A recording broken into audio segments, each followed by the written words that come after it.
हदीस मुबारका में आता है कि अल्लाह ताला ने सबसे पहले जिस चीज को पैदा फरमाया वो कलम था। अल्लाह ने कलम को पैदा करके हुक्म दिया, उक्तुब यानी लिख। कलम ने हैरत से पूछा, या अल्लाह मैं क्या लिखूं? अल्लाह ताला ने फरमाया, कयामत तक जो कुछ भी होने वाला है सब लिख दे। फिर कलम चल पड़ा और उसने एक ही वक्त में कयामत तक आने वाले हर इंसान की जिंदगी, उसकी मौत, उसका रिज्क, उसकी खुशी और उसके गम सब कुछ एक अजीम किताब में लिख दिया, जिसे लौहे महफूज कहा जाता है। यह ऐसी तख्ती है जो सफेद मोती या सुर्ख याकूत की तरह है और जिसकी लंबाई जमीन से आसमान जितनी है।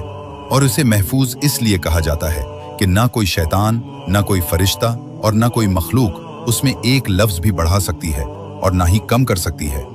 अब जरा इस मंजर को सोचो कि कायनात का हर लम्हा, हर सांस, हर वाकया पहले ही लिखा जा चुका है। और अब आओ इस फरिश्ते की तरफ जो कायनात के खात्मे का इंतजार कर रहा है।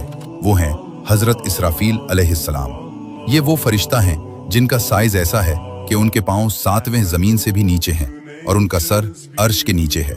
नबी करीम सल्लल्लाहु अलैहि वसल्लम ने उनकी हालत बयान करते हुए फरमाया, जब से अल्लाह ने इसराफील को पैदा किया है उन्होंने अपनी आंख की पलक तक नहीं झपकाई।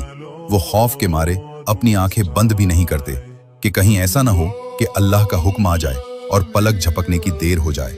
उनकी नजरें हर वक्त अर्श पर जमी हुई हैं और उनके हाथ में है सूर, एक ऐसा आला जो सींग की शक्ल का है, जिसका साइज जमीन और आसमान जितना है और उसमें इतने सुराख हैं जितनी इस कायनात में रूहें हैं। हजरत इसराफील अलैहिस्सलाम उस सूर को अपने मुंह से लगाए हुए हैं, अपनी फूंक तैयार रखे हुए, और उनकी झुकी हुई पेशानी बस एक इशारे की मुंतजिर है कि कब अल्लाह हुक्म दे। और जब वो हुक्म आएगा तो वो एक फूंक मारेंगे और उसकी आवाज ऐसी होगी कि पूरी कायनात, सितारे, कहकशाएं, पहाड़ सब कुछ टूट कर बिखर जाएगा, ऐसे जैसे शीशा चूर चूर हो जाता है।